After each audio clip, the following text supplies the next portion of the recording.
Hello dear student, welcome to my channel. आइए dear student, इस video में हम लोग क्वाड्रेटिक पोलिनोमियल को फैक्टराइज करने के लिए सीखते हैं। और यहाँ जो क्वाड्रेटिक पोलिनोमियल लिया गया है उसका मिडिल टर्म आपका रूट में दिया है। जब आपका रूट में मिडिल टर्म दिया रहे तो कैसे फैक्टराइज करेंगे इस वीडियो में देखेंगे। यहाँ हमने दो तीन एग्जाम्पल लिए हैं। ये दो तीन एग्जाम्पल के थ्रू आप अच्छी तरह समझ जाओगे कि आप रूट वाला प्रॉब्लम को कैसे फैक्टराइज करोगे।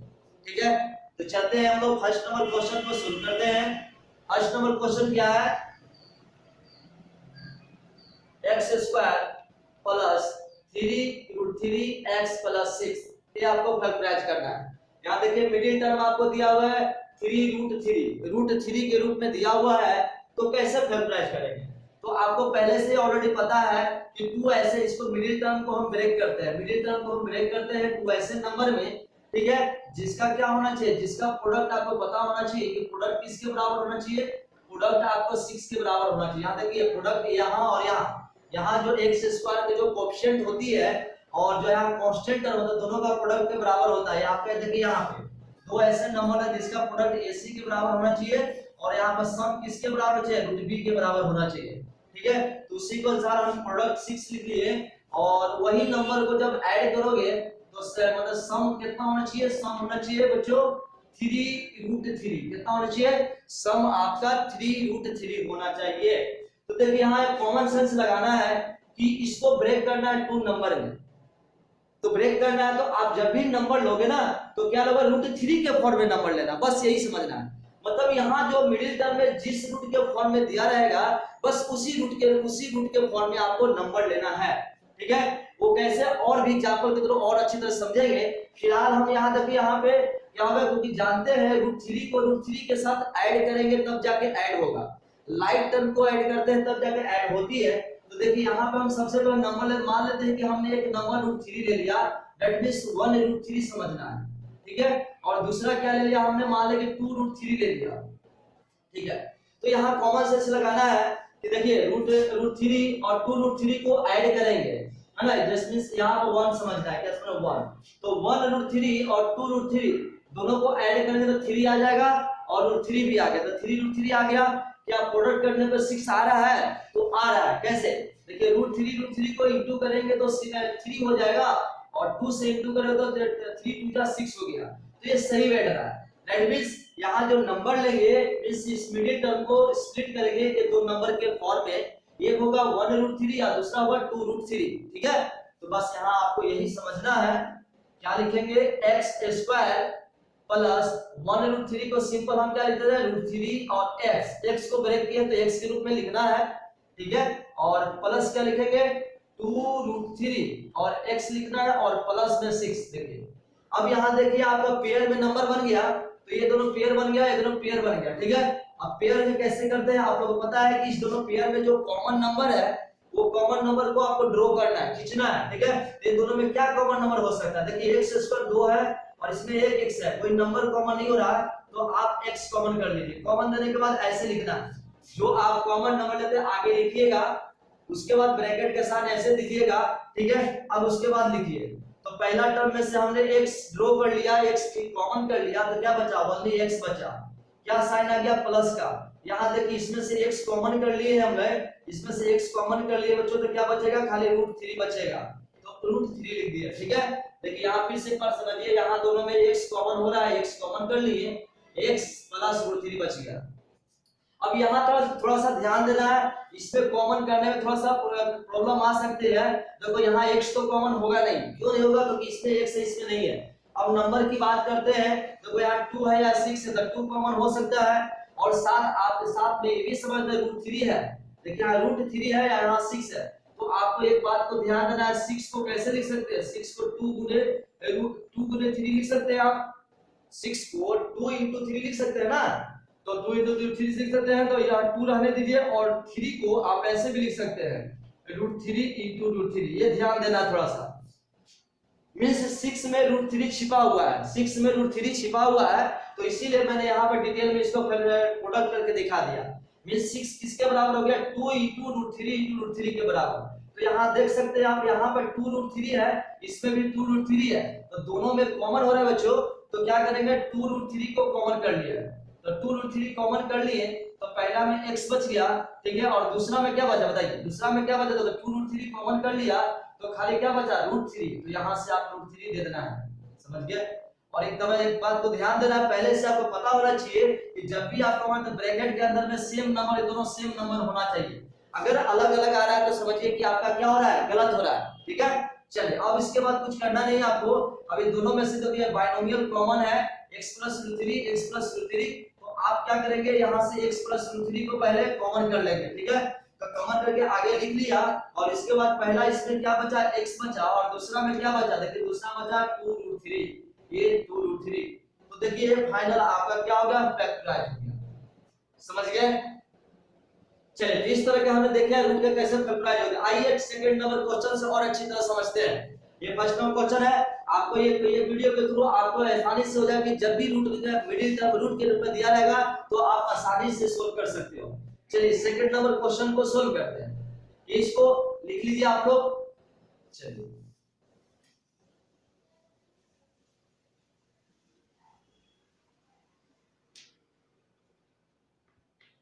सेकेंड नंबर क्वेश्चन है आपका x² + 7√6 + x 60। देखिए दिया हुआ है x² + 7√6x + 60, ये आपका सेकंड नंबर क्वेश्चन दिया हुआ है, कैसे सोल्व करेंगे, ठीक है। देखिए यहाँ पे रूट में क्या है, रूट में 6 है, तो सबसे पहले बच्चों आपको सम और प्रोडक्ट लिख लो। सम कितना होना चाहिए, प्रोडक्ट लिख लो पहले ऊपर, प्रोडक्ट कितना होना चाहिए, दो ऐसे नंबर है जिसको गुना करने पे किसके बराबर होता है, 60 के बराबर, 60 हो गया।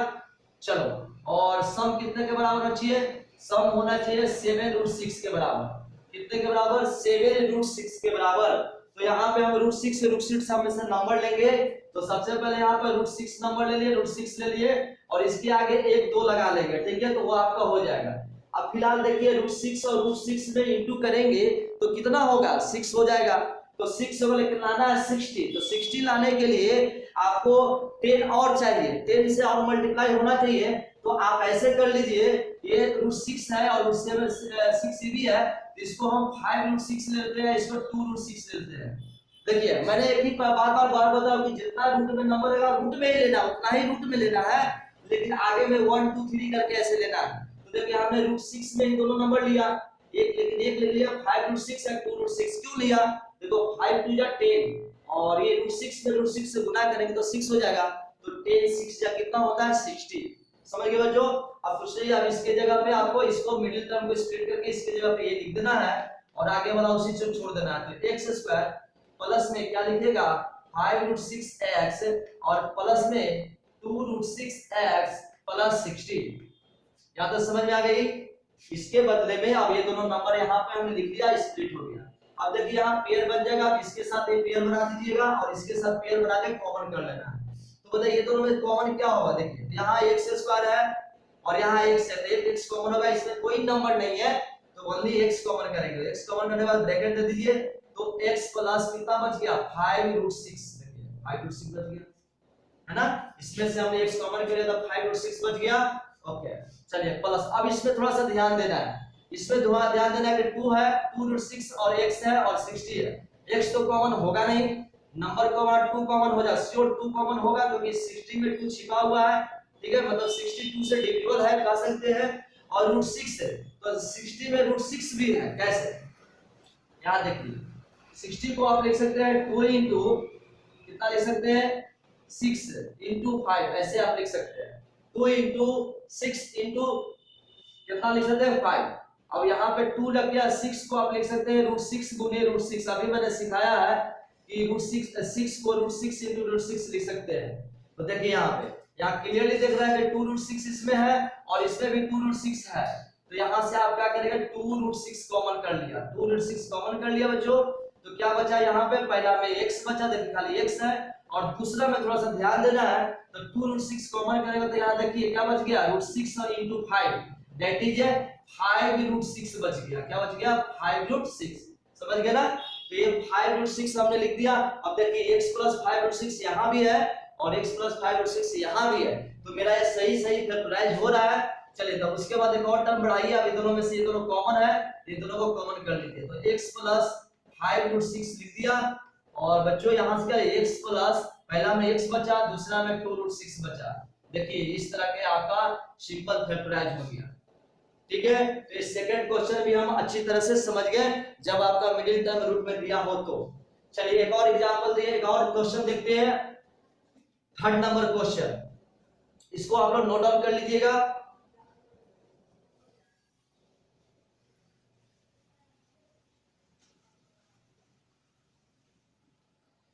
चलिए क्वेश्चन नंबर थर्ड आपको दिया, देखिए यहाँ पे x² minus 3√5x minus 20 negative में दिया, उससे कोई टेंशन नहीं लेना है। चलो आपको क्या लेना है, वही रूल लगाएंगे, प्रोडक्ट कितना होना चाहिए, प्रोडक्ट तो ऐसे नंबर लेने को यहाँ पे -20 के बराबर होना चाहिए, प्रोडक्ट -20 के बराबर होना चाहिए, और सम कितने के बराबर होना चाहिए, दो ऐसे नंबर लेंगे जिसका सम होना चाहिए माइनस, साइन हमेशा लिखना, ठीक है, माइनस में आ लिखा तो माइनस में लिखेंगे, प्लस वाला तो प्लस ही लिखते हैं, ठीक है। तो सम के साथ दो नंबर ऐसे करना है, सम जिसका सम करने पे -3√5 होना चाहिए। तो आपको ऑलरेडी पता ही है कि हम जो नंबर लेंगे वो √5 के रूप में लेंगे, 1√5, 2√5, 3√5, इसी तरह नंबर हमने लेंगे। तो सबसे पहले हम क्या लेते हैं कि √5 लेते हैं और एक और √5 लेते हैं, ठीक है। चलिए अब यहाँ पे क्या करना है, ध्यान देना ये है कि देखो √5 में √5 से इक्वल करो तो 5 हो जाएगा, लेकिन लाना है 20 तो 4 और घट रहा है, 5 × 4 मतलब 4 और घट रहा है, तो 4 और घट रहा है तो आप कैसे करेंगे, 4 में घट रहा है तो आप ऐसे कर लीजिए। और एक बात को ये भी ध्यान देना है कि जब दो नंबर को प्रोडक्ट करने पर नेगेटिव कब आता है, जब आपका एक पॉजिटिव हो एक नेगेटिव हो, और जोड़ने पे नेगेटिव कब आता है, नेगेटिव जोड़ने पर, कोई भी दो नंबर को जोड़ने पर नेगेटिव कब आता है बताइए, तो आपका नेगेटिव का वैल्यू ज्यादा होना चाहिए। तो यहाँ पे आपको क्या करना है, यहाँ पर 2 और 2 नहीं लेना है, तो क्या लेना है आपको, देखिए एक में आपको लेना है 4 और एक में लेना है 1। अब देखिए कैसे बन गया, अब यहाँ पे एक नेगेटिव, मैंने बोला कि एक नेगेटिव लेना होगा, तो ये नेगेटिव हो गया, -4√5 को नेगेटिव लेंगे और इसको क्या लेंगे, एक प्लस में √5 ले लेंगे, मतलब 1√5 का हो चाहे तो सिंपल √5 का हो।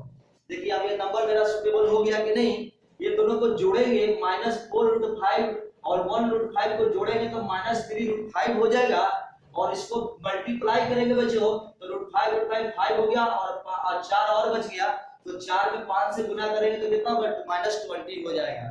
तो ये मेरा सही से यहाँ पे फैक्टराइज हो गया, यहाँ मतलब कि मिडिल टर्म इस तरह का स्प्लिट हो गया। चलिए अब यहाँ पे आपको करना है, इसको लिख देना है यहाँ पे, तो लिखेंगे x² माइनस 4√5x और कितना है, प्लस में है √5x और -20, देखिए इस तरह के हमने लिख लिया। चलिए अब यहाँ से दोनों को ग्रुप बना के कॉमन करना है, ये दोनों में से क्या कॉमन होगा, तो x कॉमन होगा, तो x कॉमन कर लिया, तो x माइनस यहाँ पर क्या होगा 4√5 ये बच गया। जब x कॉमन किए तो ये इसमें से x बचा, इसमें x कॉमन हो गया तो खाली 4√5 बचा, समझ रहे हैं ना। चलिए अब ये दोनों में कॉमन क्या होगा, ये दोनों में कॉमन देखिए √5 है तो 20 में भी √5 छिपा हुआ है, कैसे, 20 को आप लिख सकते हैं 4 × 5, तो 4 × 5 है तो 4 × 5 को √5 × 5 कर सकते हैं ना, √5 × √5 तो बोल सकते हैं, इसलिए इसमें क्या होगा, 20 में आपका √5 कॉमन है, दैट इज यहाँ से आपको √5 कॉमन करना है, तो पहला में बचा x और माइनस के साइन दिया जाए, और देखो √5 कॉमन कर लिया तो एक बच गया 4√5 बच गया, तो 4√5 यहाँ पे लिख देना है, जो कि ऑलरेडी यहाँ पर भी x - 4√5 है और यहाँ पर भी x - 4√5 है, ठीक है। कभी तुक्का अगर लगाना होगा बच्चों तो देखो यहाँ पे जो कॉमन है वही चीज यहाँ पर भी आएगा, ठीक है, तो ये बात को भी ध्यान देना है, ठीक है। अब इसके बाद एक और स्टेप बढ़ेगा, दोनों में से x - 4√5 को कॉमन किया जाए, ये दोनों में से कॉमन किया जाए, तो पहला में भी क्या बच गया, x बच गया, दूसरा में क्या बच गया, √5 बच गया, समझ गए। तो देखिए ये आपका क्या हो गया, फाइनल फैक्टराइज हो गया, आंसर आ गया।